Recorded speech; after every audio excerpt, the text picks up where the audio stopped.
Hello, everybody. Welcome to Planet FPL, the world where everything revolves around Fantasy Premier League. And I'm delighted to say that I've got two guests joining me on the podcast this week. They've been shouting man on at each other for years, but now they're both going solo with their own FPL content. Firstly, let me introduce you to Craig Kemp. How are you, Craig? Yeah, very good, mate. Very good. And secondly, Darren Addy's with us. How are you, Darren? Very well, thank you. Thank you for asking. Good stuff. Darren, I'm going to come to you first because I understand it's you that formed Man On FPL.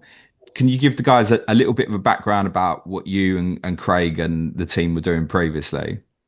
Yeah, absolutely. So I think Man On started around 4 or 5 years ago. Predominantly, it was me, and I did it because of you guys, because I loved your pod, and because we had Champ Man.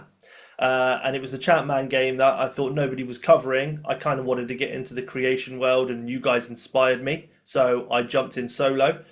Thomas then he came on to one of the pods and we actually had good chemistry at that point. So he came on and joined me. So then it was me and Thomas. I think that was the first season. Second season, we really liked what Craig and Martin were doing as a solo to cover a lot of data of Chatman. So we actually invited them to be a quad. And I think that went season two, Craig, if I remember rightly. And then season three and four was just the three of us. Thomas left after season two.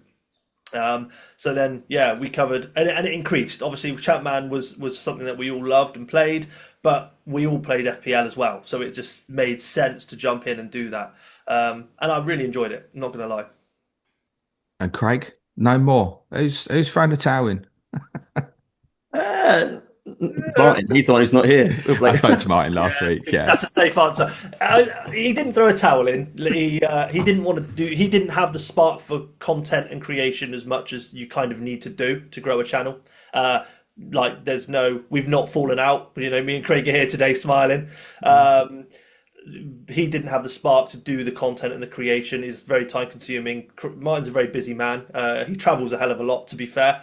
Me and Craig kind of had the desire to do it, but there were issues with the Man On in terms of marketing and roles and responsibilities. And I think it's given us that ability to go solo and enjoy that. And I think we've both said, let's see how we are at the end of this season to potentially collab again in the future.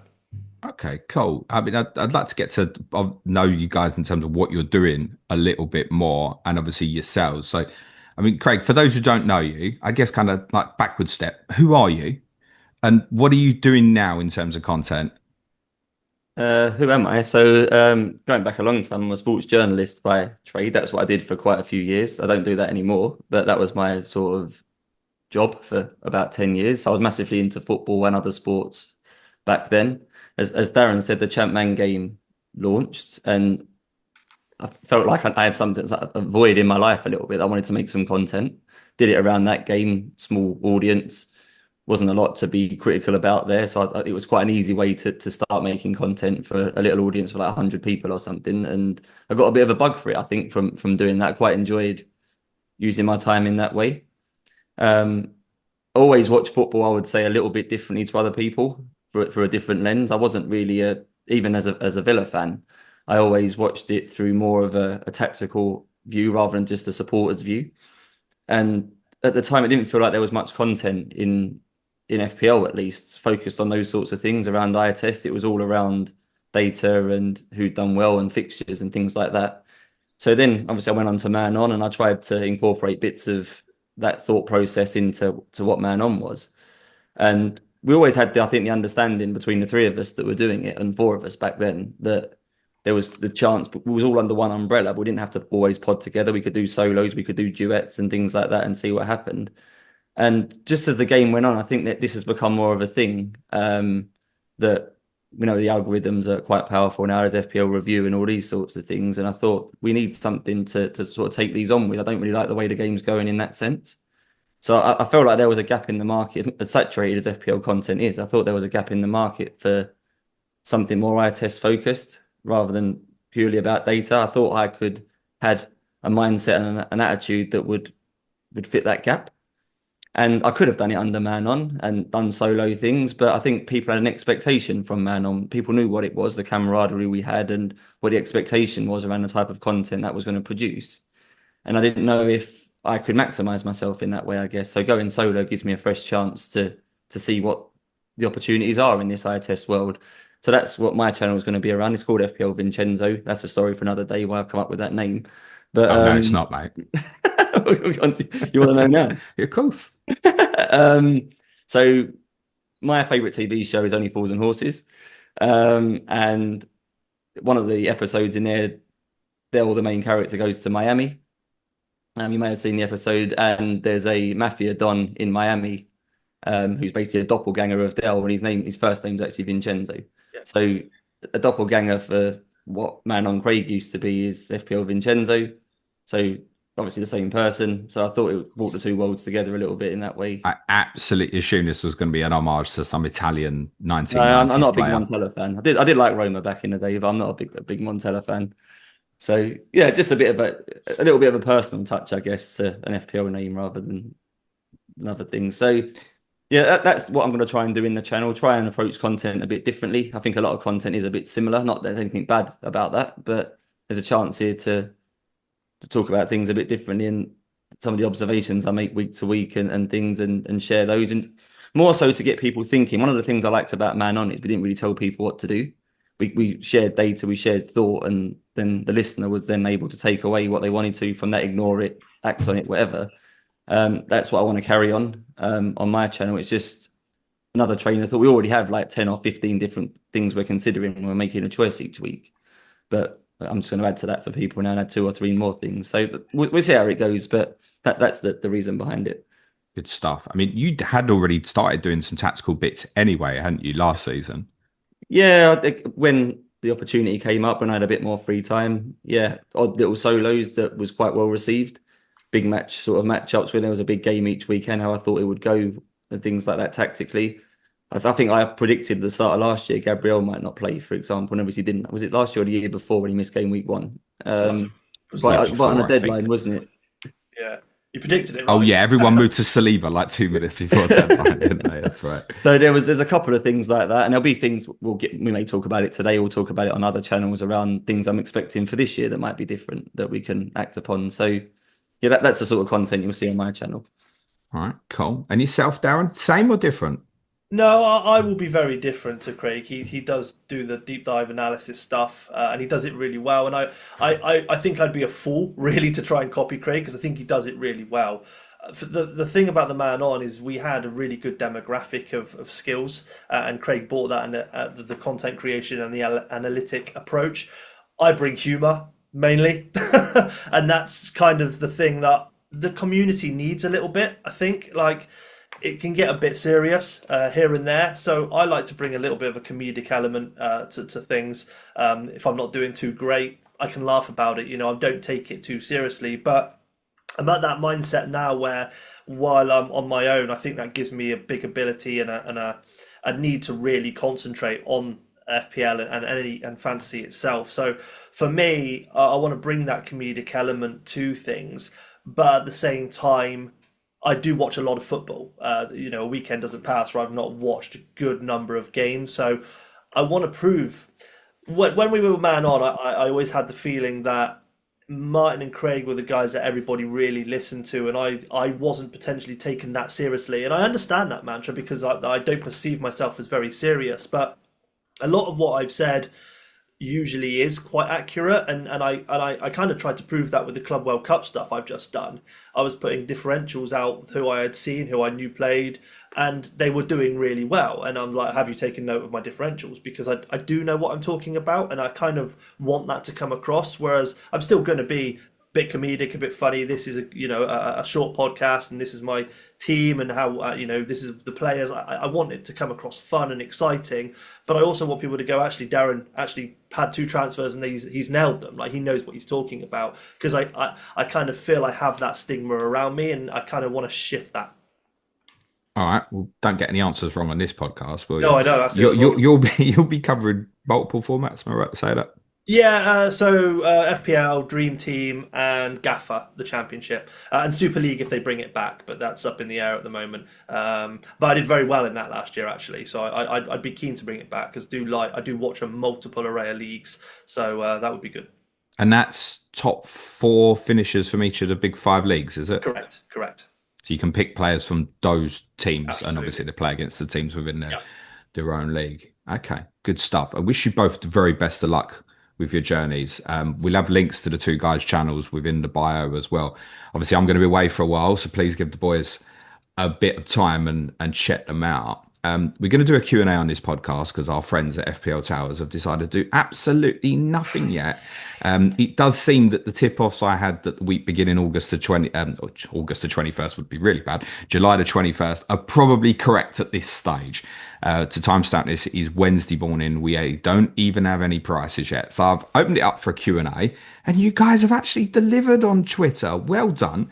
So we're going to go through many of the questions that you sent in. But firstly, before we do the FPL stuff, interesting one from FF Matty, who'd said, and this is for both of you guys, how difficult is it to start going solo after being part of a group with regards to content creation? Must be very daunting to speak for 25 to 30 minutes to yourself. How's that change been for you, Craig? Or did it feel a little bit easier because you had kind of dabbled in that a little bit before? Yeah, I've done the solo stuff for Champ Man and say some solo odd bits for Man On, so it's quite easy. I think that the bit that you get used to the most is not having people to bounce off. Darren's spoken about comedy already, and I wouldn't say I'm a comedy guy, but I have my moments for being quite quick-witted. And obviously, one of the things on the pod is that someone will say something and it sparks a reaction out of you, and you don't get that anymore. So that you'll be no probably a bit of that from Suds James from time to time. You might say something that makes you feel a certain way or act a certain way or respond in a certain way. You don't get that. And it's the concentration and focus. I do it all in one take. I'm not going to start cutting, editing and things like that. So to be switched on completely for 20, 25 minutes in one go and make sure that you're delivering good points for all of that 20, 25 minutes, not waffling, all these sorts of things is hard. I think when you're a part of a group, you're doing an hour, but you're only really asked to speak for like 5 minutes at a time, and you get 10 minutes to get your thoughts back in line, and you know what topic's coming next. That's probably the trickiest part of the adaptation. I'd say it's my natural skill set. It's not been too bad for me, but I can imagine for some, if they dropped out of a group pod into a solo, that would be quite difficult. It is a big deal to especially do it in one cut. If you're not cutting it at all, Yeah, I'm and not just gonna do do it that. in one hit, because Yeah. sometimes you go off. Oh, I certainly do it. I'll spit about one thing, and 2 minutes out, I'm spitting about something else, and then to get back to it, I can be quite lost. I've dabbled in it a little bit myself recently, and it's kind of the first time I've ever really created notes for myself. Felt like I had to. So fair play, mate. 'Cause that's tough going to talk to yourself I think about there's a question. anything. I mean, I've that a lot with my wife, but it's very difficult in front of a camera to do that. There was a question, I think, on one of the ones, I'll touch on it quickly now, what I've brought across from Man On. And we had one of the sections we had each week was we shared our teams and we put like a fake post-it note there with some bullet points there. We did it more for the visual so people could take that away rather than listening to us if we wanted to share the screens or something on Twitter. But that's actually quite good to keep you in a flow and keep you on direction. There are almost notes on the screen, not there for that reason as such. But I find that quite helpful. That's one of the things I've carried on. I'm still running those post-it notes as a way for the visual if people want to look at what I'm talking about, if I share it in that way. But it does sort of keep you in line that that's the next topic to talk about. I want to make sure I get this point in on this subject. So that's been quite helpful. Good stuff, mate. And for yourself, Dale? I haven't found the presentation part that difficult because my role has been over 10 years in sales. I've done product demonstrations to people. I sit in a room and I talk to people or visually on a screen like Zoom, for instance, and demonstrate a product for half an hour, etc. So the presentation thing for me, I'm doing it in one cut. The only time I've ever stopped is when I've done the intro and said accidentally, welcome to the Man On podcast. And I've had to be like, oh, That's just exit. start again, isn't Yeah, it? start Surely. again. I'm 2 seconds in. It takes 2 minutes. Start again. But I have done that once already. For me, that part isn't. I can talk 25, 30 minutes about what's on the screen and present it in one take, and it's not a problem. The big switch and problem for me, as probably Craig will know straight away, is content.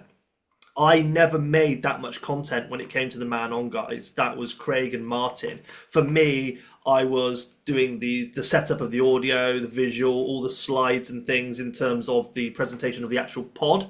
Getting to grips with the software, setting up the overlays and how it looked. That's what I took on, and I had to learn new software and stuff like that to do it. So that was kind of what I did.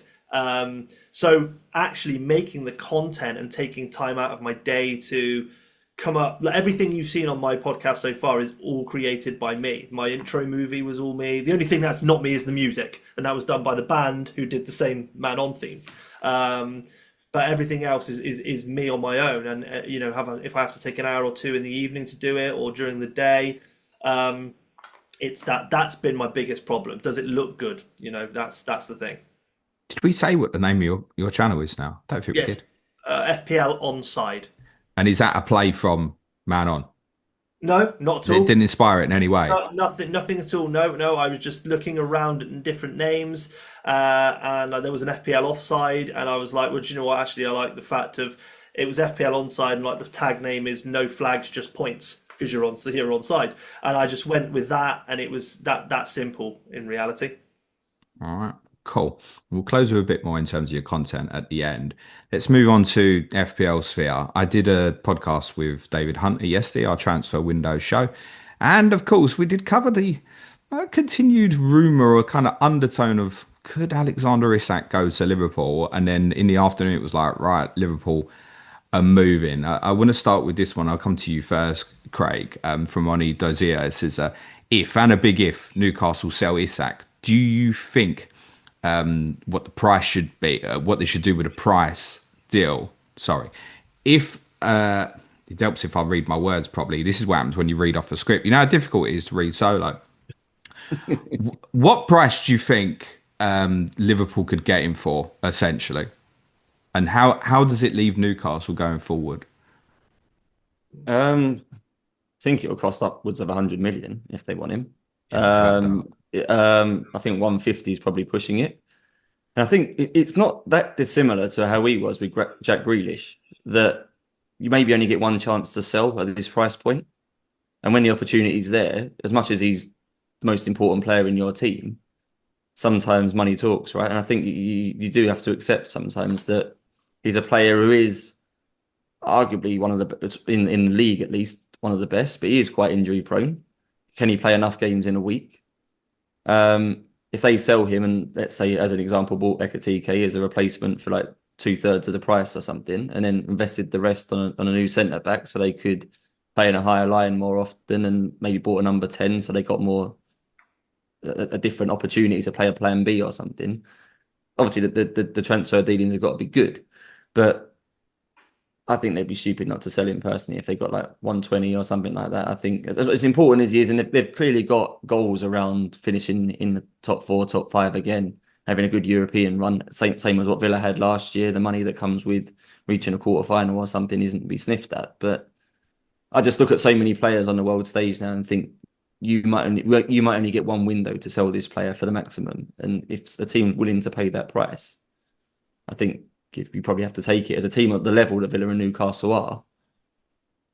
We don't get many chances to make 120 million in profit or in revenue in one hit. I guess to counter that, Newcastle's aims will be different to what Villa's were when they sold Grealish. True, yeah. Would be fair in the sense that they're already in the Champions League. And I would think, how do you replace Isak? Yes, Ekatike would probably go there under that sort of circumstance if he did go. But you're probably not getting a player that's as good. And he's very talented, Ekatike. I've compared him to Isak. But Isak's near enough the best number 9 around, isn't he?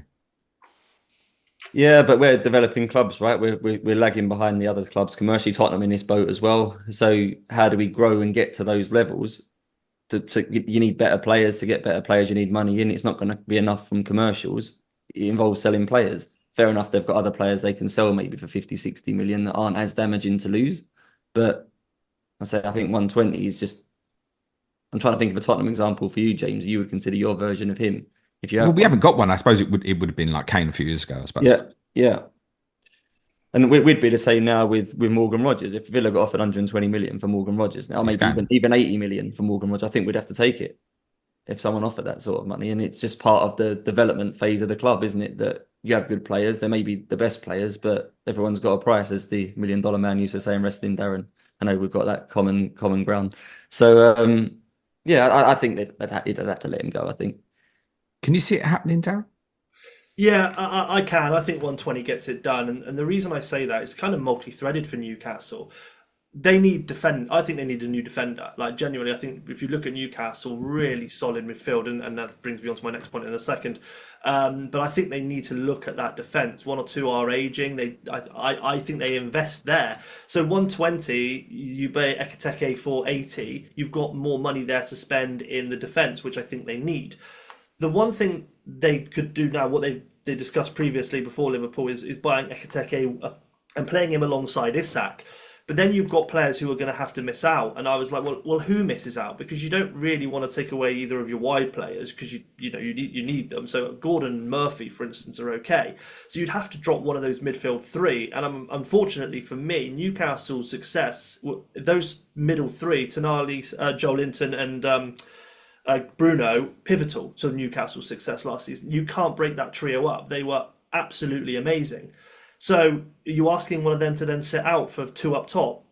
And I can't see Newcastle spending 80 odd million on this new guy and not playing him as much, or just having him as let's say someone who comes on at 70 minutes for Isak every week. It's just not going to happen. So I think Liverpool come in with 120. Newcastle should do it and build. Can we see a scenario here where Newcastle have Ekiteke and Isak at the end of August? We could, don't get me wrong, but then as I said, I think then you can't spend that money on somebody who's going to be playing second fiddle a lot to Isak, especially when you do need to strengthen in other areas of the team as well. Like they need a backup striker, don't get me wrong, but spending 80 million on one seems pretty silly, if I'm totally honest. Yeah, And but it could be that they get them both in there and Ekiteke learns kind of under him for a year and then maybe Isak goes somewhere else next year. He's got 3 years left on his contract, Isak. So yeah, Newcastle's owners aren't short of money, so I don't suppose they're under any duress to sell from that perspective. And of course, it is possible here, I guess, Craig, that Ekiteke just ends up at Liverpool instead, right? It's possible. I don't know how much they really need him. I'd quite like to see Ekiteke used as a 10 for Newcastle. Are we going to see a shift to like a 4-2-3-1 or something? We saw, I think, the Chelsea Paris Saint-Germain game the other day. I think there's risk now for teams that play sort of a lone six as their DM. Newcastle do that. They play Tonali and Joe Linton near to Bruno, but he's a bit isolated sometimes in that six. Is it better now to have two players in that double pivot and a 10 in front? Newcastle don't really have that option right now. Maybe Willock could play, but they're not blessed with loads of possible 10s. I'm not convinced massively Ekitike is a 9 either. Maybe his best position, sort of a support striker / 10. So as you say, could they have him as a 10 now with the understanding that he does learn off Isak for a year? If Isak needs a rest, he does play that game as a 10. They don't as a striker. They don't have Wilson now. And he will be the long-term 9, but for 1 year they could play him as a 10, give sort of Newcastle more of a plan B. And I think sometimes for a team like Newcastle, if the right player's available, it might not be the position you really need to be replacing at that moment. But again, the market dictates things. If Ekiteke is a player Newcastle want long term and he's available right now, plans go out the window, right? You just get it done when you can. And they could just have both for a season. What price, Craig, are you thinking Isak comes in at for FPL? What I think it should be 11. I would Down? probably, if I was pricing it up, I'd put him at 11, I think. I was going 10.5, 11, yeah, spot on. Yeah, I mean, I wanted him at 11 last year. It was nowhere near that. I think, yeah, 11. But I don't think he won't be higher than that, I don't think. I No, think, yeah, if anything, it'd be slightly lower than the top end of that. Have you guys thought, I suppose we do this as fantasy managers, but what's the impact if he did go to Liverpool? Have you thought, he'd appeal more at Liverpool or less, Darren? 100%. You're nodding Yeah, away. yeah, absolutely. I've said all along, if Isak goes to Liverpool, first name on my team sheet. Isak at Liverpool. I think he'll get more chances at Liverpool than he did Newcastle even, and he was fantastic there. And I think give him a chance and he takes it. So I think he'd be number one striker. He's getting a lot of different supply from very good players in Wirtz, Szoboszlai, Salah. It's a no-brainer. He goes straight in at Liverpool. See, that's the thing. And then Newcastle right now, obviously we don't have FPL prices, so whatever. But I've kind of not ever put him in a team yet in anything because he's at Newcastle, and I don't potentially like their fixtures, and I do think he's less of an asset at Newcastle than I would Liverpool. Yeah, I like his game week 3 and 4. Like for anyone who was Yeah. looking to maybe take Salah and Haaland on across those 2 weeks, except it's got Leeds away and Wolves own respectively, assuming if he stays at Newcastle, I think would appeal. I'll throw this one to you, Craig. This from Easy Sailor. It says, does this become a less obvious pick if they sign Ekiteke, i.e. if it looks like the two players are going to be there together? What's the impact of that? I think he's a less of a pick if he goes to Liverpool rather than if Ekiteke joins him. Interesting. Because my mindset would be he's the talisman player at Newcastle. If he goes to Liverpool, he obviously won't be because Salah's there. Penalties, you imagine he loses them. It's not guaranteed, right? You think Salah carries on taking them. Rotation, probably a bit more likely at Liverpool. I'm not saying he still won't be first choice, but they've got other options to play centre forward. He's likely to play less league games at Liverpool than I think he is at Newcastle. So reduced minutes, less talisman nature, probably not penalties. I think he'd definitely be. I wouldn't start game week 1 with him if he went to Liverpool. He's definitely one of those wait and see players for me. If I was going to take a risk in game week 1 with a player I was unsure about, it wouldn't be Isak at Liverpool, I don't think, going into this season. So I still think at Newcastle, even if they sign Ekiteke, doesn't have any detriment on Isak's minutes, really. It'll be both of them, or Ekiteke is probably the understudy to start with and gets phased in. Okay. As Darren said, we obviously haven't got any price at this stage, so I don't want to keep operating a caveat. We don't know what the prices are, etc., etc. Let's just run with this and have a good chat. So I'll come to you first for this one, Darren. This is from Ricardo. First 5 names in your FPL team that you've got in your mind at the moment. Again, I think subconsciously we do think about it because we have an idea in our mind of roughly what sort of pricing these players should come in at. What you thinking, Darren? Is it something from the fixtures or certain personnel you think, yeah, they're definitely going to be there? Yeah, I think Chelsea's fixtures, as everyone has seen, is very, very good straight away. So I've got 2 in mind for that. One of them probably isn't so expensive, and that's Gusto. I think he was remarkable against PSG the other day. He was getting forward, he full of energy, great defensive work. So I think Gusto, he may not be always first choice, but I think he played a good 30 games last season. Obviously, Reece James was injured. But Reece James will be injured again. Like, we're not going there. Let's not fool ourselves. Anyone who starts with Reece James is asking for trouble. So I think Gusto will be there. Palmer's the other one. I think, he was, again, fantastic against PSG. Did drop off at the end of last season, but no, I can see him having another good season. So he's in there for me. The Haaland Salah thing for me, I'm going Haaland. I think I think Man City have got good fixtures, and I think with the transfers they've made this season, they will be a real force. So he's going in. And then 2 from Liverpool for me, which is Florian Wirtz. I want the new boy straight in. I think he's a great talent and he'll do wonders there. And the other one is Frimpong. I think he'll operate on that right side really well for Liverpool, link up with Salah. And I do think he also has the ability to play right wing. So anytime they do want to move Salah, maybe central, or when he disappears for anything, Frimpong can come in on that right side as well. Yeah, Frimpong could be bad interesting when Salah goes to AFCON, actually, couldn't he? Exactly. Particularly Yeah. sort of over that December, January period. So I pick up Gusto. That's quite an interesting one because I Yeah. think, on the face of it, we've seen obviously Reece James in midfield a little bit more, but we know Chelsea have many different layers in terms of how they can move their parts. I'm actually doing a bit of analysis later today for our patrons on Chelsea's various tactical setups. And Gusto wouldn't fall into that line of player that I'd think, yeah, you're a definitive first choice because we've seen James move from right back. We've seen Moises Caicedo move to right back.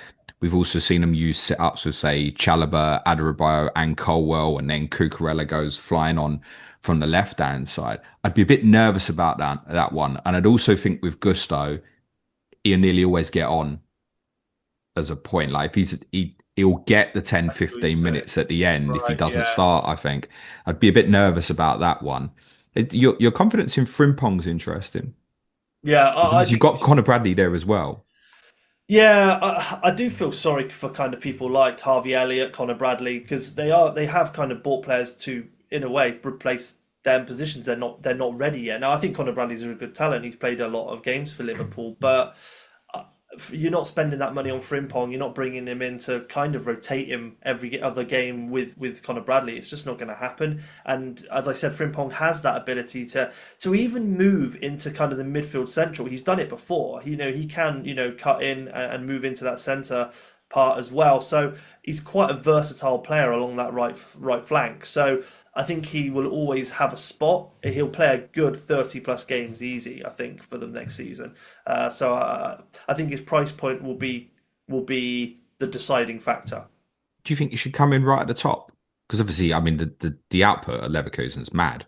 Yeah, I don't think he should. I don't think he should come in right at the top. I'd say 6 mil. I think we've had 6.5 before. I think 5.5, 6 million would give people a choice. I think he'll be priced the same as Kirkes and give people the decision. I hope they don't both come in at 5.5. I hope personally. Sorry, everyone. I hope they're more expensive than that. Yeah. Craig, why do I feel like you're going to give me five completely different names? You're right. I am. Go on, mate. I was going to say you should because if you had said those five, I would have given you five To different. be to be fair to Frimpong, I do think he's the highest ceiling. So how I analyse defenders is on total return. So that's goals, assists, and clean sheets. I count all three as returns. And if I look at who's going to get the most for any defender this year across those three metrics, I think Frimpong's ceiling's the highest. It wouldn't surprise me if he ended up with like 30 returns, 15 clean sheets, 15 goals and assists or something. I think it's possible. I would price him the highest for that reason. I think he should probably be 6.5. But for game week one, my team is more around reducing risk. I try and avoid right at the start taking too many risks. And I'll settle into it maybe on an early wild card in a normal season, then when things are a bit clearer. So You're saying just to jump in, Craig, like no one Kunku's is no, yeah, kind of like where we're at here, yeah?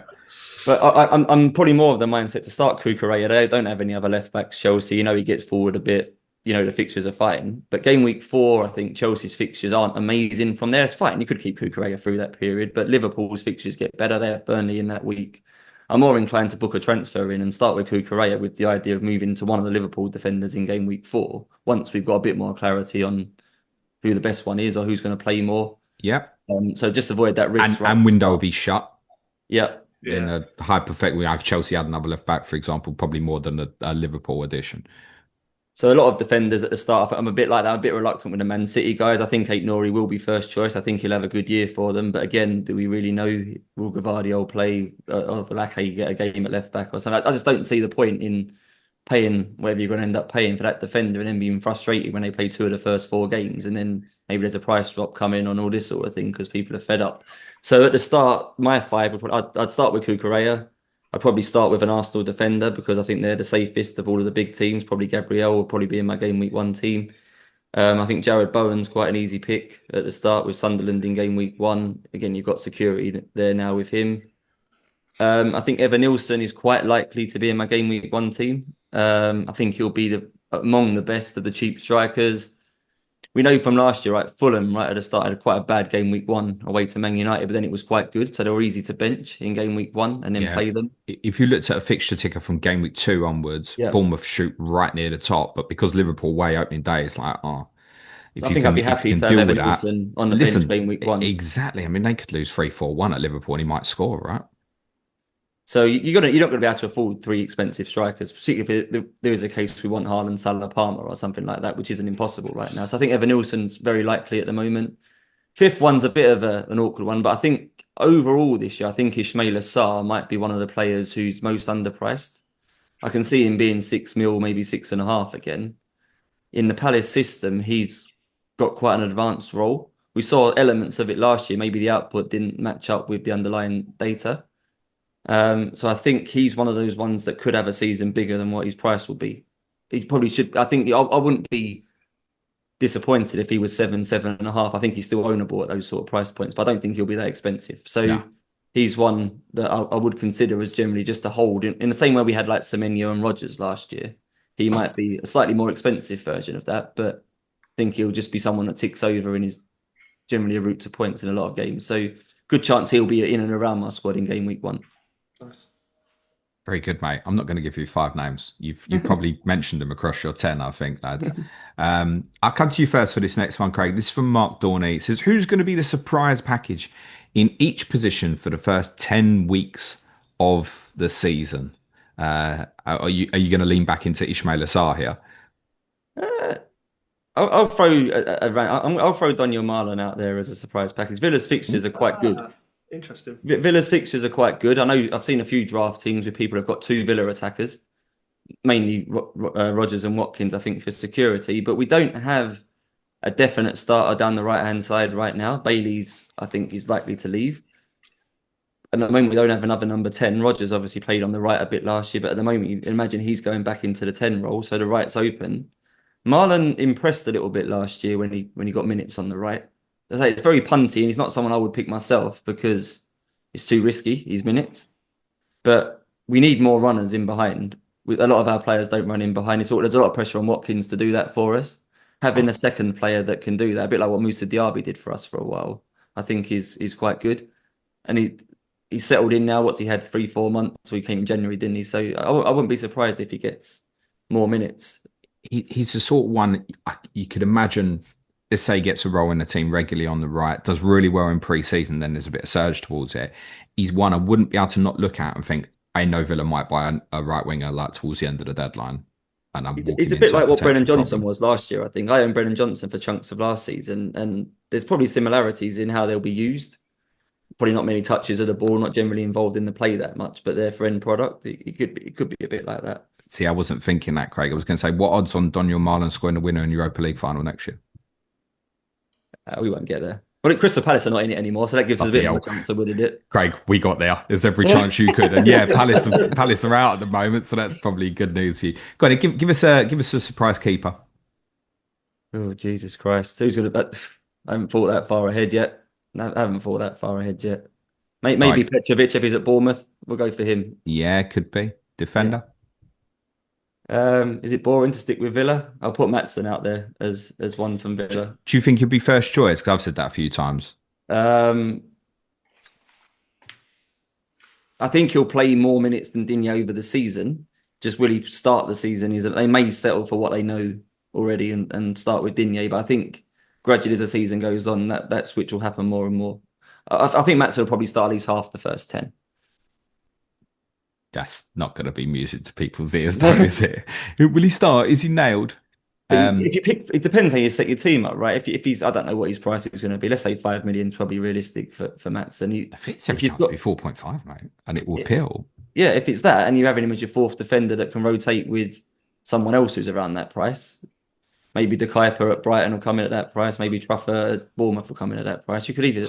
I'd rather have Maatsen at that price than Konsa, even though Konsa played every game. I think I'd rather take the punt that Maatsen's upside is way more. You said you didn't want to take the risk, Craig. What?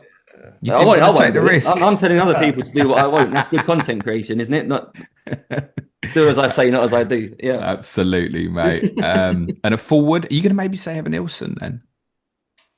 Yeah, I think there's a good chance right now. If you ask me, I'll probably start with Haaland. I'll probably start with Evan Nilsson, and I'll probably start with another, depending on what budget I've got left. It'll be budget dependent. I think the third one. I'd like to have Watkins. I think that's a likely front three to start with, but the third striker spot's not. I don't think actually be my main focus. Strangely, as much as forwards were good in the game last year, I don't think I'll build my team from sort of front to back. A lot of people pick their strikers first, then their mids, and then defenders and goalkeepers kind of afterthoughts. I don't think I'll build my team in that way. So, yeah, I'm not quite sure that sort of mid-price, sort of 8 million type striker who it will be yet. I think someone from Wolves might end up being quite good. I'll put Strand Larsen out there as someone. I don't know what the fixtures are like really for Wolves, but I think he'll probably outperform his price this year. Wolves turns pretty good around sort of game week 5. Toughish start on paper with City, Newcastle in the first 4, but I think 5 onwards through to sort of like game week 10 or so, pretty good for Wolves. Darren, I bet is going to be all over John Arias if Wolves sign him. Would I be right there, Darren? No, actually, my forward comes from one of the newly promoted boys. Actually, okay, cool. So I'll go goalkeeper. We'll go down the field. So my goalkeeper, I've gone Kelleher at Brentford. I think good signing for them. I think he'll surprise. I think people expect Brentford not to do as well. They're selling a few of their decent players, but I think he'll have a good season for them, and they'll still be okay. I've got in defence a boy you should know very well, Destiny Udogie. I really like him. I think he's a fantastic left back, and he gets forward and he moves into that cam role quite a lot. I saw it last season when he wasn't injured, but I think for him, big season coming up. You guys have invested some money and really improved, so I'm excited to see Spurs this season. I've got a midfielder from Aston Villa as well, actually, Craig. It's not Marlon, but I think Yuri Tillemans will have a really good season. I've been a big fan of Yuri Tillemans for a long time. And I think this is the season where he really proves that he is world class. So I've got Tillemans in there. And my forward is from Sunderland, actually, and it's Isidore. They've got a really good start at Sunderland. I think you were talking about earlier Bowen against Sunderland. I'd be looking the other way. I genuinely don't think West Ham are that great, and I think Sunderland will turn up. They've just got promoted. They are going to be buzzing, and they will go for it. And Isidore was really good in the Championship last season for Sunderland.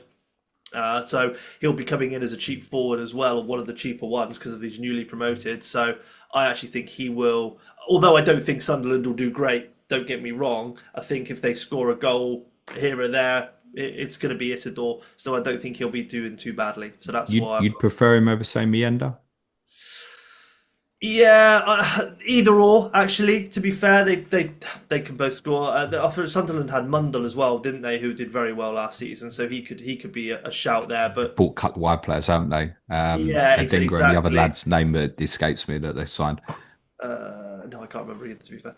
But yeah, Isidore, I think, is going to be the one, the cheaper one for me up front, and I think he'll do really well. Although I don't think Sunderland will do well overall. I think he will stand out. Just to note, if I jump in on Destiny, he's highly likely to come in at 4.5, really. It's very difficult to justify any Tottenham defender coming in higher than that other than Porro. I think it's to stand out. The positions that he took on up under Ange, he's not likely to again under Thomas Frank. He doesn't really have delivery of the ball.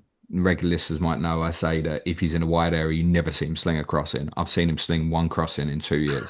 Literally, if he gets to the byline, just forget the idea that he's putting a cross in. He just doesn't kick a ball further than like 20 yards ever. Everything's short and on the deck, which is fine, but then you need him in closer operations towards goal. There's also a suspicion at the moment, again, we've not seen anything, that Tottenham might have a lean that's to push Pedro Porro higher up, and who plays left back might sit in a bit deeper. So we'll get some clues into that from pre-season and stuff, but there's a little suspicion that that's maybe the way it will go, in which case Porro would definitely be justification for the higher price that he would be against. There we go. There's the reason for the Ben Davies contract renewal there. There you go. To be honest, Craig, I wouldn't be surprised if it gets used on certain occasions from that perspective, because I do think of it that if it is going to be that, and it's Udogie, Van der Ven and Romero, you kind of really want Romero to be the front of the three. But then the difference with that is if it's Van der Ven as the middle of the three, you really can push in so much higher and hope Van der Ven covers both channels potentially. So there's a few different things. Tottenham obviously have a bloated squad at the moment, so lots to learn in forthcoming weeks. I think we're one of the most interesting teams from that aspect in terms of pre-season. Jed Spence is there as well, obviously can cover at left back as well. And a lot of Tottenham fans think that Jed Spence should play all the time. So I'll just give a caveat to that. Did you want to add anything on Tielemans, Craig? I think he's important again. There's talk, depending on what we do, that we might try and push him forward into a 10. Obviously, it's hard to get Imanana and Kamara into the same team. One solution is to put Tielemans further forward. When he joined the first year, we played him more as a 10 when Douglas Luiz was here. I think he's better for us deeper, though. So I don't think that will happen. It's one of those things, isn't it, with these sort of number 8s, that how good can they really be? You've got Declan Rice, you've got Enzo Fernandez, you've got Yuri Tielemans. In their own way, they're all quite good. They're all just a bit unreliable, unpredictable. If they're the right price, if these players are like 5 million, then I don't hate having Yuri Tielemans in my game week 1 team. If he was 5 million, if he's 6, or even maybe 5.5, I think it's a bit harder to pick him. But we saw, I think, with Xhaka the other year, right? He was about 5 million. He had these moments where he had little hot streaks of form. Yeah. So these number 8s, I think, are quite hard to price up by FPL because they play a lot. Their output is a bit hit and miss. And certainly in some formations now, some of them have just got a bit more freedom to get forward. Gundogan had a little hot streak for Man City in one season. So I think he's a steady tick along player. He feels like the sort of player is probably better in other fantasy games than FPL though, Tielemans. But he's not the worst sort of eighth attacker if you had him at 5 million. He's just got to play every game basically. And if you had to use him, you've got a chance of an assist from a set piece or something. Okay. Moving on, I've got to be careful with this question because this could be a podcast in itself. Really nice question from Addy Tor says, and I'll come to you first, Craig. How do you all rank these three? Structure, fixtures, and captaincy. Is there a priority for you there? Structure in relation to, I want a midfielder at 8.5, one at 6.5, etc., etc. I presume that's where the question is being laced.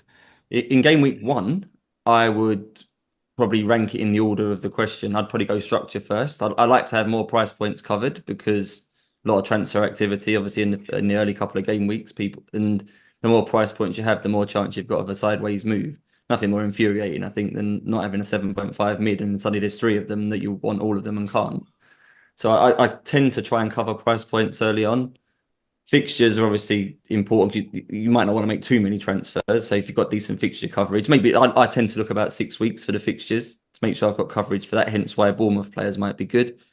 Captaincy, I think there's just too many options. Me, like you, James, last year I didn't start with Haaland, knowing full well that in game week 2 and game week 3, he was going to be the best captain. But I didn't feel like I had to have him. Same for this year. At the moment, I'm probably edging more towards not having Salah, even though at game week 1, he's probably the best captain. I just think he's going to be priced too high compared to Wirtz, compared to Gakpo, who I think offer not similar necessarily, but enough. So I think I'd rather spend my money on other things and have more Cole Palmers and Haalands and not have Salah. So even though he's the best captain, there's a probably a good chance I won't have him. So if you're looking at this just purely from game week 1, I'm probably going to say structure, then fixtures, then captaincy. Okay. Same for you, Darren, or different? Slightly different. I've got fixtures and structure the other way around. In all fairness, I look at fixtures first and think, I write it down. Okay, Chelsea got the best fixtures. I want 3. Okay, Liverpool next. They're pretty unbeatable anyway. I want 3, and I go that way. Then I look at the structure of it. Well, actually, do you know what? I kind of want 2 premiums there, 1 premium there, and then surround it and get the balance. And then captaincy last always. It's interesting that though, because I think most people, right, the average person will just go and pick their team, right? Who my captain game week 1? Okay, Mo's who I want. Start there. I think that's how a lot of people will start in terms of their structure. Of course, if you don't go without Mo and he is the highest point player, you need an escape, right? You need to know how I'm going to get there. If you have Haaland as an example, Craig, that life becomes a lot easier, isn't it? If you think, right, I'm going Haaland to Watkins, now I'm going Saka to Salah as an example. That sort of move might be on the table. Whereas if you look at me last year who went without both at the start, obviously there's quite a bit of surgery needs to happen then to put either one of them in. Yeah. It's not impossible. You just need to, it's different then. Then it becomes, right, it's Palmer to Rodgers and Saka to Salah, for example. It becomes more that sort of structure. Can be done. Yeah, I think structure is particularly important at the start of the season. But I'm like you, Darren, very much a fixture head. I can't resist it. No. I can't resist it. But I like your point, Craig, what you said about Bournemouth. I think they're going to be right under the radar because of that opening game at Liverpool. Well, they're not now because everyone watches this. So everyone's been like, all right, Bournemouth. I'm afraid to tell you, Darren, that you're wrong, mate. You just got to keep the message going on your content over the next couple of weeks. I will. Okay, moving on to Colin Bugler. I'll come to you first with this one. Darren says, with a lack of clean sheets over the past 2 seasons, do you think FPL will try to increase easier ways for defenders to obtain points? I guess one point it would be change the bloody BPS back, wouldn't it? Yeah, to be fair, I saw a few questions about what FPL should do in rules rot-wise and stuff like that. And actually, the Dream Team have changed the pricing the structure this year for goalkeepers to score more points. Do I think FPL will follow? No, I don't think FPL are going to change any new rules. I think if they were, we'd potentially already hear about them a little bit. For me, they've kept the same. What have they changed in the last 10 years? They added the assistant manager chip, which nobody liked.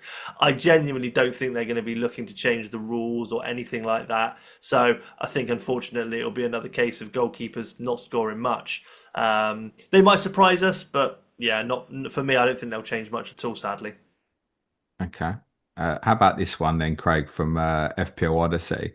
Says, would it be an idea for FPL to set pricing to take on the models, for example, applying a premium to minutes rather than points outcomes last season? So, for example, Alex has listed a few here. So, for example, putting Conser in at 5.5 because he'll be the most secure, probably at Villa, Jared Bowen at 10, and then reducing the likes of Reece James to 4.5 and James Maddison to 6.5.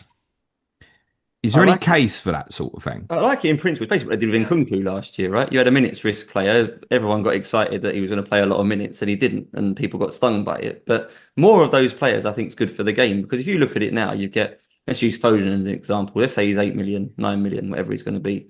There's going to be 3 or 4 players at that price point who are equally as good as him. Why would you take the risk on Foden when you can just have the safe one? You need to make these players more attractive and more pickable. So lowering the price, I think, is good for that and tempt people in like they did like with Nkunku. Issue becomes, right, if one of two things happens. One, that player moves. Let's just say Maddison, you said there's 6.5. Let's just say he goes to Newcastle and becomes nailed or something. Then that's going to be too cheap. Or at that same club, 1 or 2 players get injured and that player becomes nailed in that way and then his price is too cheap. So I think you've said this before, James, that they have to cover the worst of it. Like Florian Wirtz, for example, I'd price him quite high. He might play as a false 9. He might play as a centre. If he's playing as a false 9 and he's like 9 million, that's too cheap. We don't know what he's going to play like. So maybe you stick him at 10 or 11 and cover yourself. And I think there's an element of this with these players that under a certain set of circumstances, injury at their club, or if they get a loan move or something, which they won't know when the game launches, these players become too cheap. We don't want more Cole Palmer moments, right? When he's 5 million and everyone owns him. I don't think that's good for the game. Or Rodgers. No, but it does allow also for them it's a balancing act, right? Because ultimately they'll want people to be able to put in the majority of their favourite players at the same time. They've got to have their balance. There's a what we want and then there's a what's right for the game and their global appeal, right? We're looking at it going, blood. I'm looking at it and go, right, Salah 20, Haaland 16, destroy the game. But everyone else would be like, well, you can't do that. And I get that completely. It's interesting that, isn't it? Because I look at those 2 defender examples and I think Ezri Konsa's player has been mentioned quite a bit as like a 4.5. Your fixtures are really good at the start of the season, Craig. He'll play 9 out of 10 games. 4.5. It's no frills, but I can probably use that. At 5, he's arguably not interesting. At 5.5, there is nobody that would pick him up. Whereas at the same time, if Reece James is 4.5, I think we're going to need some counsellors out there in the FPL community, mate, because it'll go wild. It's a trap. Well, you said that, Darren. I didn't. Would you still pick him though? So everyone picked Rico Lewis last year, thinking this is cheap at 4.5. He was a headache every week for people, weren't he? When that happened, and he was a good defender from a good team who was a minutes risk. Maybe not the same output as Reece James, but I think it's good. I think they need to, particularly in defenders. I think they could price a lot of them 0.5 cheaper and make them a bit more attractive. I tell you, it'd be funny when Reece James does come in at 4.5, but he's priced as a midfielder. That could be quite interesting. I don't think it's not something we should necessarily rule out, judging by where he played in the Club World Cup final. I do think, by the way, the FPL will be factoring that in. Like, I know there's been quite a bit of talk of João Pedro being a midfielder. If that was the plan, that's gone now, isn't it? I think. Yeah, it's ruined it. Okay, right. A couple of quick fires ones for you then. This is from Michael Farquharson. This is just guess the price. So you said Craig Wirtz, you'd go top end. What do you think FPL will go? I think they'll price him 9, maybe 9.5. Yeah. Darren's agreeing. I was going 9.5 for Wirtz. Foden, Darren? He's one I've got my eye on massively. I think he's got to be slightly lower, 8.5, I reckon, for Foden. He didn't have a great season. Got to be careful with him, haven't they? Because they have, yeah. If he comes in, we had this like with Rashford a few years ago. And if they go down to like 7.5 or something, and then he has the season before. Yeah, exactly. He's one I've got my eye on because I knew he didn't have a great season. He came into the end of it, and the Club World Cup he was pretty good as well. So for me, he's one I've got my eye on, especially with De Bruyne out. He scored 3 or 4, didn't he, at the Club World Cup? But he only started once, didn't he? It was like 140 minutes. Yeah.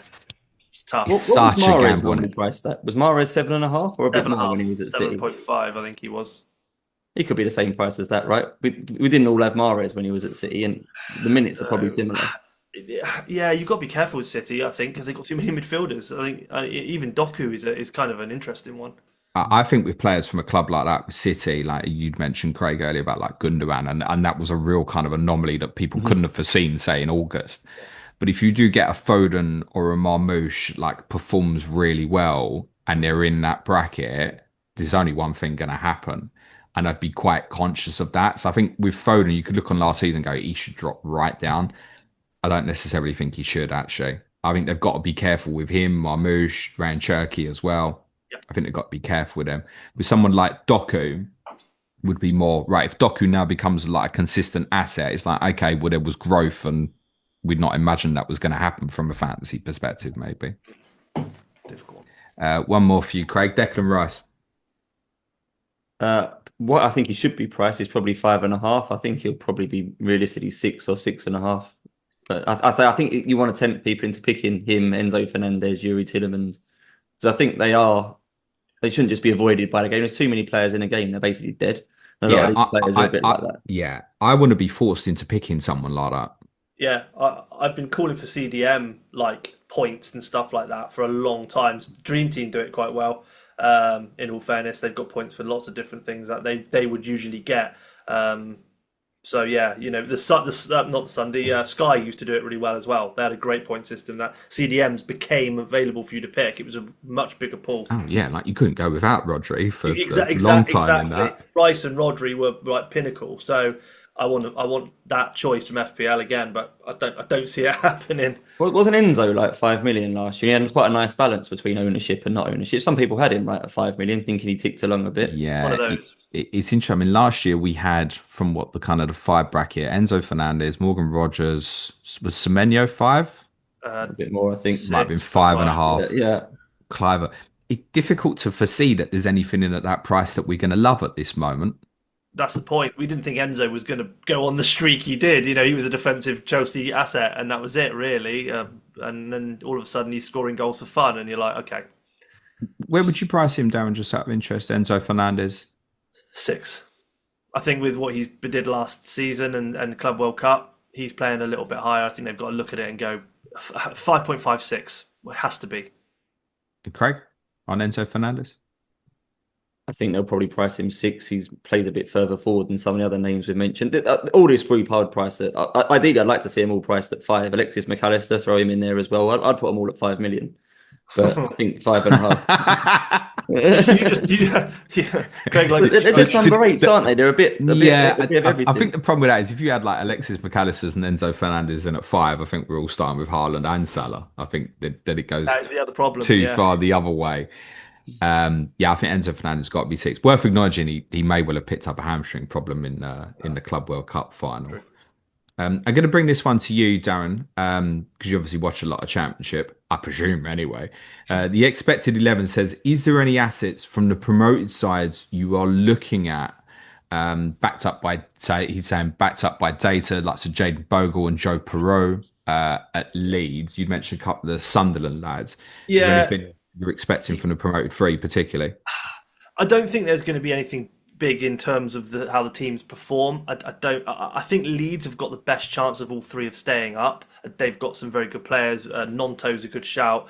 I don't think Dan James is a Premiership footballer, but he was fantastic in the Championship. And if they're pricing these guys low enough, that's going to get memed. Well, there you go. When he's top scorer at the end of August. Yeah, right. Well, yeah, I was going to say, prove me wrong, Dan James. But like, if they put these guys low enough, they're going to be a consideration because they will score goals, but just not at the rate you expect. But yeah, Dan James, Nonto's not a bad shout. Perreault's okay. It's a big, strong striker. Like, he can hold up the ball quite well. I don't know if he's Premiership level again. Obviously, I said Isidorf and Mundell at Sunderland. For Burnley, they've got a good defense. In Championship, they had an amazing defense. So Perez was there. Roberts as well is not bad shout defensively for Burnley. Don't like any of the strikers Burnley have in reality. I can't even remember who they've now got. They had who's your guy who's been in and out of the Premiership? No, Jan Fleming. Obviously, he moved from Millwall. Who's been in the Premiership a million times with different clubs? Striker. Rodriguez. No, not Craig Bellamy. I mean, you're not wrong, but that's not what I meant. Oh, Jay Rodriguez. Yeah. There you go. Yeah, but yeah, nothing in the kind of mid and forward line for Burnley that excites me at all. But defensively they're great, which makes sense because they had Kompany as manager. There's two major problems for Burnley, isn't there? One, it's well documented. I mean, Leeds' underlying defensive data was better than Burnley's last year, despite Burnley's incredible performance. Their fixtures are Awful. I wouldn't be starting with one, put it that way. really, really bad. Burnley's fixtures at the start. There was a consequence to that there's got to be some good runs for them a little bit later on. Is there any names you wanted to add on to that, Craig? I won't be starting with any players from those three teams. With too much unknown. I don't know the teams well enough. I don't know the playing styles well enough. A lot of new players that I've not really seen play before. I won't pick any of those players from those teams in game week 1. I'm going to make sure to have the promoted three last on correspondent week, so it's all in your heads when it finishes. I don't actually intend to do that, by the way. One for you then, Craig. This is from Lego My Ego. It says, given that FPL has been such a successful promotional tool for the Premier League, do you think there will ever be an effort by the league to crack down on manager team transparency? Like I think it's in the NFL, and they've got to tell the truth, haven't they? Or they've got to publish it on their website if a player's injured. Could we ever see something like that here? Right, no chance, right? No, exactly. And you got more Friday deadlines coming now, so people just put it on their website on a Friday night. It's not necessarily going to help you. I take it you got nothing to add on that one, Darren. No, I totally agree. I did like that question, but I thought, until the Premiership are playing Fantasy Premier League a lot of money, it's just not going to happen. No, we might think this world revolves around it, but I don't think the rest of the world particularly There's does. 10 million people playing for a ruler and a pin badge, and they want to exactly. Craig, you must tell us softball or stress ball, I should say. Sorry, get it right. I'll come to you for this one, Craig. Shahid Hussein says, what advice would you give someone, me, who is coming back to FPL after 2 years away? I went out on a high, achieving my best overall ever. Needed a break, but ready to rejoin now. I wouldn't take any learnings from anything you did the past. I think, especially modern day FPL, I think each season is very different. And I think what a lot of people fall into a trap and a bad habit almost of this worked before, I'm going to do it again. And it takes too long for people to adapt to what the new season is. Obviously, last year we had so much change around Asman, the way the fixtures fell and how teams did in Europe and all that sort of thing had an impact on the end of the season. It's just so different year to year. I think it's probably my biggest strength playing FPL is I'm quite open-minded and quite adaptable to change and do different things. So if he's coming back after 2 years thinking this is what I did in my last year, I did really well, let's try and repeat that, I would forget that sort of plan. I would approach it as almost like a new player, take in all the content, but treat it like a new season, a new game almost. Darren? Yeah, it's a difficult one. I like the fact that when he said, you asked Craig the question, the first thing we started with the line, I wouldn't. And then I was just to clip that. We come back, I wouldn't. Sorry. Yeah, it's a tough one, actually, what to do in that situation. I've not taken a break in about 25 years. I used to play pen and paper. So what would I do? Have fun with it. Like, don't get too seriously. Don't drown out the noise. Like, obviously, Twitter, X, whatever you want to call it, is a very noisy place for FPL. You need to make sure you follow the right people and just drown out. Find three accounts that post regularly, have good ideas. Planet FPL, one of them, obviously, and go there. That should be it. Don't start adding loads of accounts because they love FPL, because they will start to feed into that noise. You'll get too confused. That's the one thing I would say. I was going to say FPL Vincenzo, FPL Onside, and pick one applicable other. I'd add 1 point on that. If you haven't played for a couple of years, I think you'd need to really be aware of the adjustment to BPS last year, and who knows, it might change again this year. But I think the kind of real lean to bonus points for goal scorers is amplified more than you might have realised if you haven't played for a couple of years. So I think understanding the change in BPS would be particularly important. Would you want to change it back, Darren? I've kind of alluded to that. Yeah, I mean, potentially. I think it worked better, didn't it? In fairness, I'd like to see them adopt a completely new scoring system. In fairness, and follow that of what Sky used to do. I think the game has been a little bit static for so long now, and we've all been, screaming for some change, the assistant managership was not it. So for me, I'd like to see a complete overhaul of the scoring system. In truth, Craig, BPS. Um, He was clearly wrong last year. I remember the Aston Villa Southampton game when Villa missed 2 penalties and Ollie Watkins had come on as a sub, I think, for 20 minutes, scored and ended up with more BPS than Ramsdale would save 2 penalties. That shouldn't be happening, right? I think they corrected it before the game week had finished and Ramsdale did get top bonus just about by about 1 point, I think. So something does need to change. Ultimately, it's an attacking game, right? Everyone wants to play 3-4-3, 3-5-2. So the attacking players need to get more points. And people like points. So if the more weeks people get 100 points, probably the more the game will like it and people will stay invested. So I think it would be better if defenders got more. Doesn't have to be through the BPS. Maybe they could increase how many points you get for a clean sheet or something instead to make defenders a bit more attractive. I don't necessarily have a problem directly with the BPS, but the defenders and the goalkeepers need other ways to get more points than if it's going to be like this. Okay. One for you this, Darren, with your multiple formats. This is from our good friend Ian Parent, Cloud Sky FF Show. It says, a question in two parts. Firstly, which fantasy game was the first that each of you played? And when and in what particular hooked you in? So on that first part for you, Darren. Yeah, so the first one I ever played was Dream Team, actually, because I played it in the newspaper. I remember going on holiday with my parents, buying the newspaper as soon as it launched, sitting in a caravan and writing team after team on paper. I was too young to actually even register because it was gambling, so I actually used to have to write down the codes. My mum would use the phone to call up, and then she would have to input the team via a code on the news from the newspaper. There was no mobile phones or anything like that. That's how old I am and how old fantasy football's been around. But it hooked me in because it's the first one I ever sort of found out about, and that's when I got into football and loved football. So yeah, that's my first foray, and I think I've played since then, and I can't even tell you what year that is that we were doing the Sun and phoning teams in. Your mum definitely loved you, mate. Craig? My mum did the same for me. She loved you too. I remember owning Alan Shearer at 5 million and Dion Dublin at Coventry at 2.5 million and all these sorts of things in the paper. I don't think you'd be old enough for that, mate. What I'd have been about 10, 11 probably. So I'm slightly older. Yeah. So there was a backhanded compliment in there. Carry on. Yeah. Most people think I'm younger than what I'm actually older than what a lot of people think I am. So yeah, I've been around a while.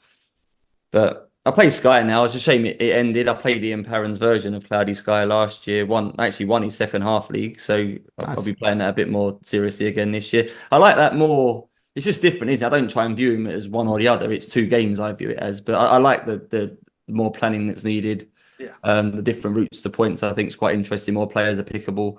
Generally just a bit more switched on you have to be in that game. But I can see I don't necessarily think it's great that FPL follows that route because say it's 10 million people, a lot of them are quite casual.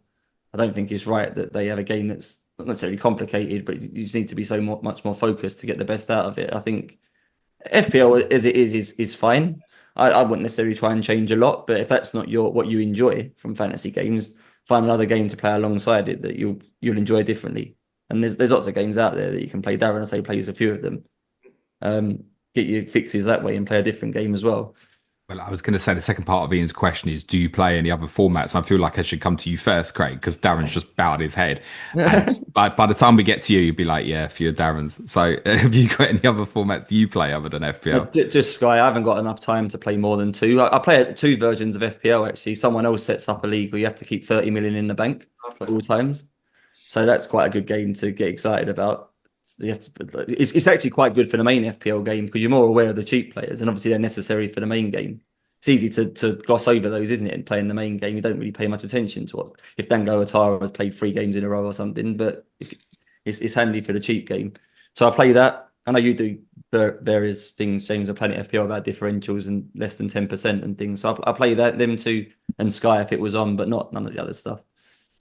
Go on then, Darren. You've got a minute. No, I don't need a minute. I know I played a 30 million in a bank game as well, actually, with Craig. FPL, I played Dream Team and Gaffer. And to be fair, that is kind of it. I have kicked a lot to the curb. You can play things like Fan Team and Bet365 as well, but they are so similar, like they are the same company, that you can just follow your FPL rules. So actually, it's just logging in and changing the team like you did for FPL if that's what you want to do. It's really quick, but I'm kind of keen this year to, because I'm creating content, to keep it to a minimum. So just the three for me this year.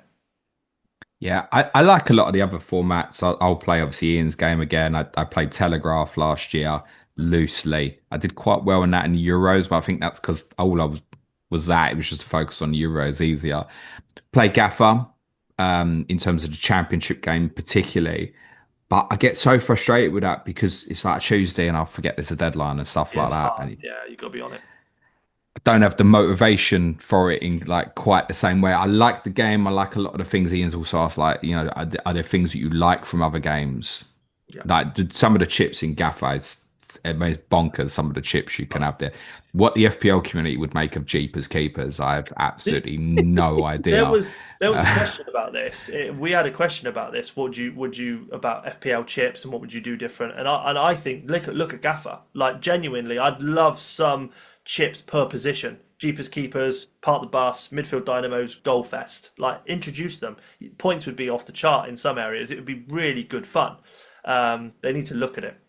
I think that the part of the bus is particularly interesting because it will force people to think about a back five. 100%, and that's the reason they got to do positional chips. I think they have to do it because, like Craig alluded to earlier, there's no fun in picking defenders that really in FPL. I don't just explain briefly what part the bus is because a lot of people go, "What are you talking about?" Just Yeah, define that briefly, Darren. part of the bus, if I remember rightly, is defender. Basically, it's times 2 points for anybody on the back line who. So yeah, times 2 points, I believe. So, but the thing is, you can get more points for like the scoring system anyway. So Yeah, it's like whereas half clean sheet and stuff like yeah, that as yeah. well. So Yeah. like clean sheet, 6 points. So double it, 12. Assists are huge for people in Gaffer. So you can get defenders on part of the bus scoring 30 plus points easy. Yeah, that would be quite an interesting. As I said, Jeepers Keepers would be. Yes. I'd love to see the day in FPL where someone activated Jeepers Keepers and had a 4.0 on the bench who never played. I'd just love to see that. It's like people with bench boosts and ain't got two goalkeepers. Sorry. Right, let's finish with a little bit of fun. Darren said he particularly wanted to do this one from my friend Carmel with Palmer. He says, pick a five-a-side from African players only who've played in the Premier League. Me and Craig were struggling for goalkeepers, so go on, Darren. Well, I had Bruce Grobbelaar. Oh, good shout. Yeah, I thought straight away. Obviously, people don't think he's from Zimbabwe, but yeah, he is. So Bruce Grobbelaar was one of mine. But I'll be fair to you, that I did that, and I was like, who else? Who else? I was like, Unana, Mendy. What's his name? Did I mean Unana? Hook, line, and sinker there, Darren. Keep going. You got me. Fair play. Wasn't thinking. Yeah, and Mendy. And then, to be fair, goalkeepers was a tough one. Grobbelaar was the best I got. Yeah, I don't think I can beat that, Craig. Actually, you got anything? No, I didn't even think of him. I just put Edouard Mendy in goal, not to put Onana in goal. There was no other option. So yeah, Mendy's in goal. Yeah, is Mendy probably over Onana? The fact he won a Champions League. I had Mendy next.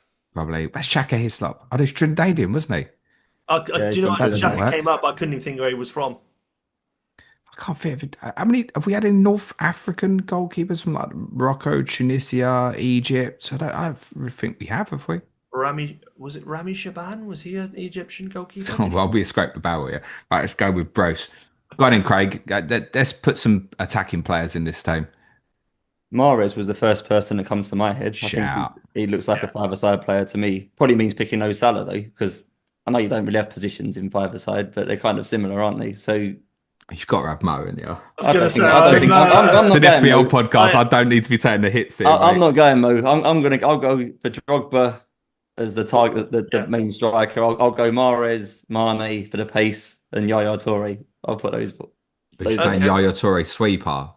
Yeah, back by himself. That's a bit cheeky. That I think you could get away with that. So you're saying Mane, Mahrez, Drogba. Yeah, and Go Mane over Salah. Yeah, for five-a-side. Yeah, more pace. Darren, big shake of the head. Go on, mate. Garth Crooks. It's Garth Crooks five-a-side team. Yeah, put five attackers in. Yeah. No, I was thinking of Colo Toure. Obviously, was it? Yeah. and Yaya was in there. The other one midfield I was thinking was Michael Essien was the other one, but Shout. in type of up front I had Drogba, Salah. That was the kind of main ones. Mane was written down when I was thinking about it a little bit, but yeah, I don't think you're playing him over any of them. But someone like Tarat. That's all right. I mean, It'd be such a baller at yeah, five-a-side, wouldn't he? he would be amazing. Yeah, yeah. Oh, goodness, It's a different game, isn't it? Because it's good at 11 aside, doesn't necessarily. I've met plenty of players in my football career who are amazing 5-a-side players. Stick them on Yeah, 11 couldn't aside, play 11, they're yeah. absolutely useless. Yeah, same. so I'm guessing it works the other way around as well. I don't know. Salah's clearly good, but I just feel like Mahrez and Mane would be Yeah, I more think if you're dangerous looking than at Salah. skills and five-a-side, Mahrez would be a really good shout, and potentially Mane too. Yeah, I'll throw a bit of a Prem classic in here as defensive one. Lucas Radebe at Leeds. nice. Lucas Radebe, yeah, cool. I was thinking of Loren as well. I looked at Lauren, yeah. Koulibaly. I thought about sticking just a big unit to put at the back. The Napoli one rather than the Chelsea one, yeah? Or the Al Hilal one, I should say. Okay, we're not agreed there. Don't at me about Salah. It's nothing to do with me. I went for him. Go on then. Alex Turner. Pick an all-time FPL 11 between the three of you based on the most fun, good vibe players you've had during your time playing the game. Can be anything from pure FPL legends to one-off hauls that saved your game week or anything in between. I know what Craig's saying straight away. Like, Arshavin's in. yeah, Andre Arshavin, yeah, absolutely for his 4 goals. Knew he was I going to do that. captained him when he scored 4 goals at Anfield. So as a one-off moment, I'd forgot to set my captain, and I had captained him the week before that game at Anfield. So he got left over as my captain for the following week. Obviously realised after the deadline I had Arshavin captain at Anfield. That's not great. Then he scored 4 goals. It's by far my most memorable FPL moment in history. Yeah, we call that jam. Yeah. I read It was like 1% owned, and I captained him as well. Same. I really like this question, and I was thinking of you've got your people who contribute time and time again, Salah, etc. I was thinking of the ones that people won't forget, like Michu, Swansea, and Lundstrom was the other one. Yeah, Lundstrom's definite, isn't it? Johnny Lundstrom, yeah. As a defender, obviously. Yeah.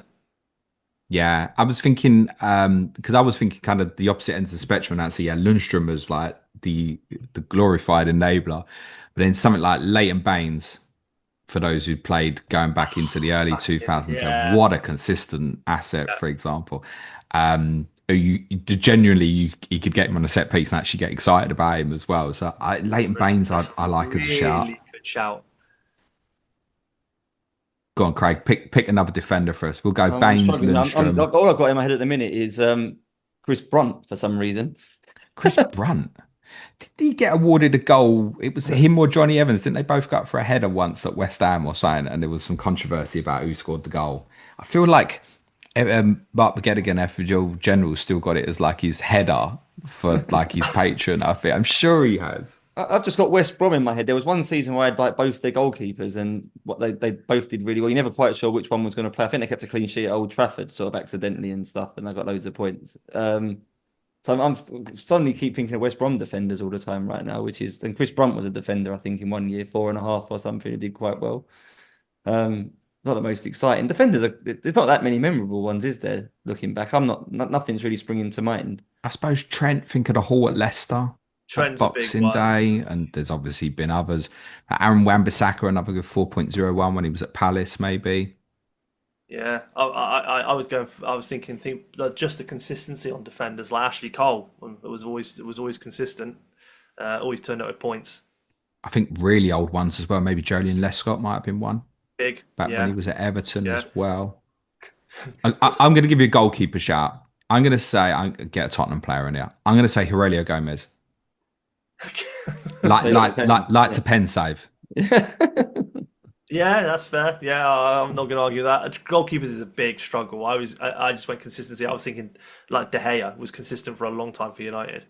If you put him in, Alisson for scoring. Hardly anyone owned him when he scored. No, again, it's one of those FPL things. People don't put expensive keepers in. Yeah, generally speaking. You can land a bit more of it 'cause of doubles towards the end. Yeah, true. Michu up front for iconic status. I quite like that, Darren. You Yeah. got a forward you one in. Yeah, I'm putting Suarez with him. The year he came back in like Ooh. November, whatever season that was. I think they priced him at like 9 million, and him and Sturridge was quite cheap, wasn't he, that year for Liverpool? And Suarez Yeah. still managed to get like 300 points. It was the year he got 2 hat-tricks against Norwich and stuff. I think it was like 9 million forward. He actually went mad. That's the striker season that springs to my mind, I think. Yeah. Can I put Kane in for when he was 5.0 and broke out? Yeah. Yeah, I mean that would definitely qualify. I suppose, therefore, you got to say Vardy as well, haven't you? I suppose. What about Gareth Bale then? Following year. Did they not do the same for Gareth Bale? Wasn't he really cheap the year he kind of Four and a just half defender, wasn't he? And Tottenham were playing him left wing. Yeah, I didn't four and a play half. then. Bloody hell. Do you not? Yeah, Gareth. We got to put Bale in as the defender. Who are we sacking off? we got Go to put Bale in as the defender. Bell Baines and someone. Midfielder, Mo's got to go in, isn't he? It's just too Yeah, iconic for what he's achieved. yeah. I mean, midfield's so difficult because you've got the likes of Scholes, Lampard, Gerrard, Beckham, consistent 200 point seasons, time and time again. Lampard, for instance, is a massive one. I feel like the more iconic ones that people might remember, though, again, this is an older one, but someone like Tim Cahill, that sort of player, who was kind of probably below that kind of that England trio. The major one, yeah. You could really rely on to get you good goal scoring returns. Palmer's got to go in for 5 million, right? I think. Yeah, I'm putting Wilfred Zaha in for troll status. Oh, fucking hell. Was that for me? Was that just for me directly? Yeah, Darren directly. Oh. There's a few good ones there. Allow it. Yeah, Gentlemen, thank you both so much. Very best of luck with what you're doing coming up. Plug your channels again. Go on first, Craig. Yeah, so my channel's FPL Vincenzo. There's already, I think, 10 videos up from this pre-season, even though the game hasn't launched, talking about various sort of learnings and case studies from last year. A little bit of game week 1 preparation, some thoughts around sort of plans around Mo Salah, thoughts around first wild card, because I think these things are quite important to have an understanding of before you start the season. And there'll be some tactical insight pods coming up around Liverpool, probably Arsenal, once the game launches. So I'm hoping to get another sort of 6-7 videos out before the game launches, sort of 20-25 minutes around sort of observations and eye test based things, and obviously some plans before game week 1. Good stuff. Down. FPL_onside. Yeah, I've got a Dream Team video, a couple of Gaffer ones, 1 or 2 FPL ones as well, learning from last season. And I'll be carrying on the same vein. I've been releasing them quite regularly. Now we've got FPL to release, so as soon as that game starts, I'll get one out about the prices and potential drafts there as well. So yeah, quite a few out. It's growing a lot recently, so really appreciate that as well. Good stuff. Please subscribe to the guys, give them your support. And also, obviously, I'm taking a couple of weeks off, not just the guys, but obviously support all FPL content creators in their work during the summer as well. Suj will be back with me Friday, August the 1st. We'll be catching up with kind of whatever the news is over the next couple of weeks. Before I go, there is one more Ask James stream scheduled for 12 p.m. UK time tomorrow. And as a reminder, for those who want to support on Patreon, you can do so for free at the moment. All the content published between tomorrow and dating back to July the 7th is available for free. Just sign up as a free member and then give me your bloody money in August. Craig, Darren, thank you both very much. Very best of luck to you, gents. For everybody else, please be nice to each other. Cue music, please. Man, shoulder.